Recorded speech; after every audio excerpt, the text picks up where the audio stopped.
Salut Elias, ça fait 8 mois que je fais de la muscu et j'aimerais avoir des conseils pour ma sèche. Salut coach, je commence la muscu et j'aimerais sécher et voir mes abdos. Salut à tous, j'espère que tout le monde va bien. Content de vous retrouver dans cette nouvelle vidéo et toujours de plus en plus nombreux. Merci à tous. Alors comme vous avez pu le voir, on va traiter aujourd'hui le sujet de la masse et de la sèche. Parce que c'est une question qui revient assez souvent et je voulais donc la traiter. Moi, je me souviens qu'à mes débuts, donc il y a à peu près 15 ans, ça fait à peu près 15 ans que je fais de la musculation avec des hauts et des bas, comme je l'ai expliqué dans de Fat Z, de Fat Z à Fit Z. Moi, à mon époque, on pensait que masse et puis augmenter les barres, les charges sur les barres. Maintenant, depuis quelques années, on voit de plus en plus, notamment de jeunes et des débutants, penser à la sèche dès le début ou après seulement quelques mois. Ça, c'est à cause de la génération Instagram. Voilà, avec tous les physiques qu'on voit, et puis les abdos, les stries, etc. Alors, avoir les abdos et les stries, c'est très bien, il n'y a pas de souci, pour avoir un beau physique, c'est excellent, notamment pour la sensibilité à l'insuline. Néanmoins, si vous commencez une sèche que seulement quelques mois après, quand vous aurez fini votre sèche, vous aurez plus un physique à la Justin Bieber qu'à la Lazar Angelov ou Simeon Panda, voilà, ou Ziz par exemple. Et je crois que vous visez plus les physiques à esthétique que le physique de Justin Bieber. Donc c'est la raison pour laquelle penser à une sèche dès le début, c'est pas rationnel quand on veut se tailler un super physique.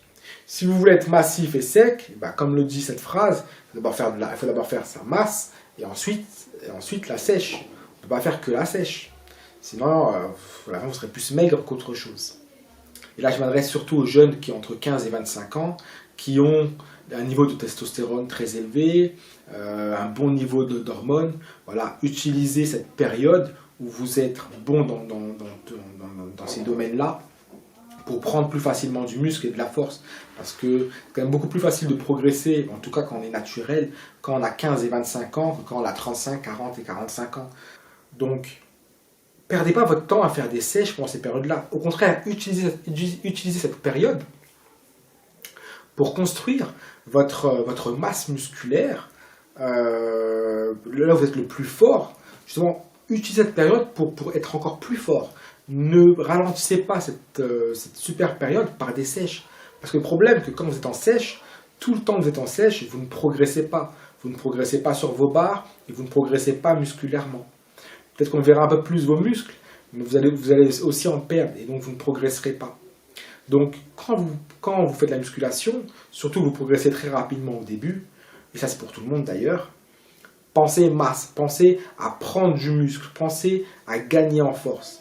Parce que pour des mecs naturels comme nous, il n'y a pas 36 solutions pour prendre du muscle. Il faut certes manger bien, mais ça passe aussi par la surcharge progressive. Évidemment, il y a d'autres moyens pour progresser, comme la congestion, etc. Pumper, c'est bien.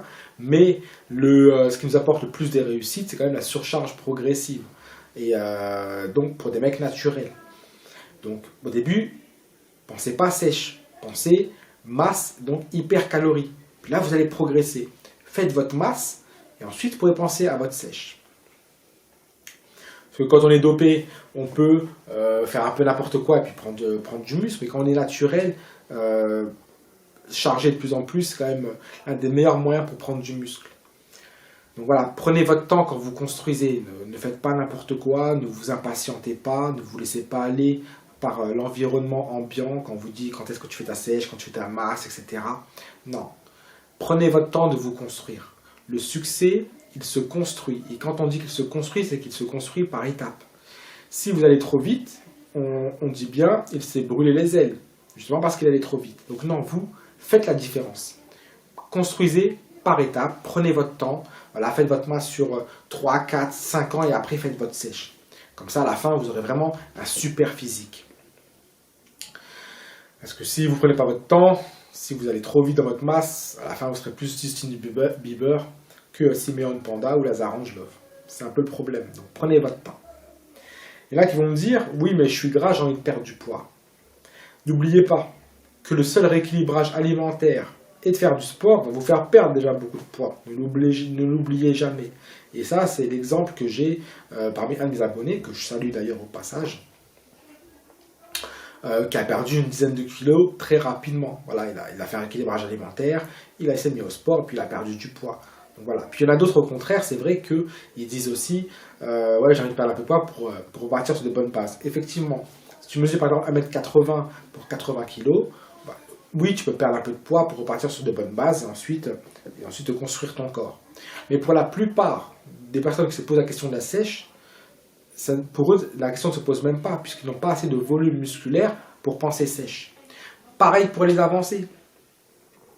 Ne faites pas des sèches tous les ans. Faites une sèche tous les 2-3 ans. Continuez toujours à progresser. Parce que vous allez me dire, oui, mais je dois être sec pour l'été. Si vous voulez avoir une bonne masse musculaire, eh ben, il faut prendre le temps. Donc les avancées, ne faites pas de sèche tous les ans. Faites une sèche tous les 2-3 ans. Et puis c'est comme ça que vous allez bien progresser. Vous allez me dire, ouais, mais je dois être sec pour l'été. Mais le souci, si vous avez une bonne alimentation toute l'année, normalement, vous ne devriez pas avoir trop de gras en été, normalement. Vous avez beaucoup de gras en été si vous n'avez pas fait attention parce que c'était l'hiver et que vous l'avez pris comme excuse. C'est pas parce que c'est l'hiver qu'on doit s'empiffrer plus de gras que d'habitude. Voilà. Mais si vous faites attention 90% du temps, normalement, vous arrivez à l'été avec quand même un très bon physique quand même. Donc, faire une sèche tous les ans, c'est pas rationnel non plus pour vous. Voilà, tous les 2-3 ans, ça me semble raisonnable. D'ailleurs, je vais prendre mon cas. Ma dernière sèche remonte à peu près 2-3 ans. Je vais repartir pour une sèche qu'en été. Pourquoi? Après le ramadan, je suis parti sur une prise de masse parce que, vous savez, pendant cette période du ramadan, on ne peut pas prendre de muscle pendant cette période-là. Donc moi, après le ramadan, je suis parti sur une prise de masse parce que je voulais atteindre certaines perfs, notamment à la presse. Voilà, j'avais envie de dépasser la demi-tonne.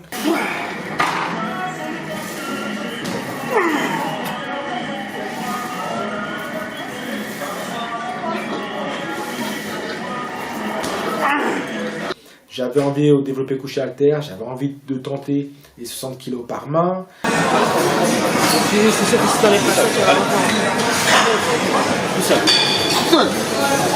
J'avais envie d'avoir plus d'épaules.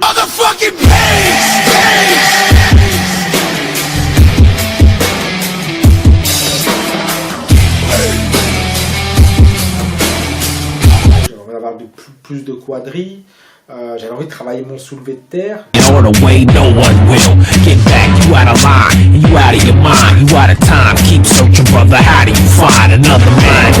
exercice que j'avais mis de côté pendant un long moment. J'avais envie de le retravailler. Et tout ça, on le fait quand on est en hypercalorie. Si j'avais été en déficit calorique, jamais j'aurais pu le faire. Donc, c'est pour ça que c'est très important pour des personnes naturelles comme nous d'être en hypercalorie. Au moins le plus gros de l'année pour justement construire notre shape. Et puis après, on fait notre sèche. Une sèche, ça dure 2-3 mois. Construire des années, construire un corps, ça prend des années. Et puis, il ne faut pas oublier que c'est quand même difficile d'aller dans le froid avec le ventre vide. C'est peut-être plus facile en été en plus. Parce qu'il y a plus de personnes en plus qui sont en hypocalorie à ce moment-là. Voilà, donc c'est plus sympa aussi. Voilà, n'oubliez pas que nous sommes des passionnés avant tout. Donc pourquoi vous prendre la tête à aller en salle de sport en hiver le ventre vide juste pour être strict toute l'année? Pour nous, notre off-season à nous, traditionnellement on le place plutôt en hiver et puis le on-season c'est plutôt en été. À la différence des compétiteurs qui eux ont des compétitions toute l'année, puis il n'y a pas vraiment de période pour eux. Il y a des compétiteurs qui sont en prise de masse en été et puis en sèche en hiver, donc il n'y a pas de période. C'est clair. Mais pour nous, les passionnés, traditionnellement, notre off-season à nous, c'est en hiver. Donc raison de plus à ce moment-là pour ne pas être en déficit calorique toute l'année. Voilà, si vous voulez progresser, ne soyez pas en déficit calorique les 2/3 de l'année. Même tout le contraire. Voilà. Et là, je m'adresse aussi aux femmes, parce que elles veulent avoir des bonnes fesses. N'oubliez pas que pour construire pour avoir des bonnes fesses, ça passe pour vous aussi, ça passe par de l'hypercalorie. Je sais que ça vous saoule un peu de prendre du poids, mais faire du squat ne suffira pas à prendre des fesses. Si vous voulez prendre des fesses, il faut aussi être en hypercalorie. Pour construire du tissu musculaire, il faut être en hypercalorie tout simplement. Il faut donner plus de calories au corps. Donc si vous voulez avoir de bonnes fesses de brésilienne, et ben mesdames, il faut être en hypercalorie. Voilà, prendre du poids ne veut pas dire que vous allez prendre du gras. Voilà, non, il y a beaucoup de mannequins fitness justement qui ont pris du poids, qui ont fait des prises de masse pour ensuite construire les fessiers que vous voyez sur YouTube, Insta, etc. C'est pas en perdant du poids forcément, c'est aussi en étant en hypercalorie. D'ailleurs, n'oubliez pas que les pros eux-mêmes dopés font des prises de masse et ensuite des sèches. Alors, que dire des personnes naturelles comme nous pour progresser? Voilà, on a besoin d'être en hypercalorie pour prendre du muscle, pour progresser, voilà, pour atteindre ses perfs. Ça, on ne peut pas le faire en étant en déficit calorique. Il y en a d'ailleurs beaucoup qui étaient en sèche et puis qui ont remarqué à un moment donné qu'ils n'avaient pas pris assez de viande au niveau des pecs, pas pris assez de viande au niveau des jambes, etc. Parce qu'ils ont été trop impatients dans leur période de prise de masse. Ils l'ont coupé peut-être trop tôt. Donc voilà, ils n'ont pas pris le temps. Donc ne soyez pas comme ces personnes qui ont fait cette erreur-là. Prenez le temps de faire votre prise de masse. Prenez votre temps quand viendra ce moment pour faire votre sèche. Mais voilà, ne brûlez pas les étapes. Le succès se construit et il se construit avec le temps. C'est la fin de cette vidéo. Dites-moi en commentaire ce que vous pensez de la prise de masse et de la sèche. Quel physique vous visez. Pendant ce temps, continuez à partager la vidéo. Mettez un gros pouce bleu pour soutenir l'armée. Et moi je vous dis à bientôt et à la prochaine. Squad up, never roll alone, and we gon'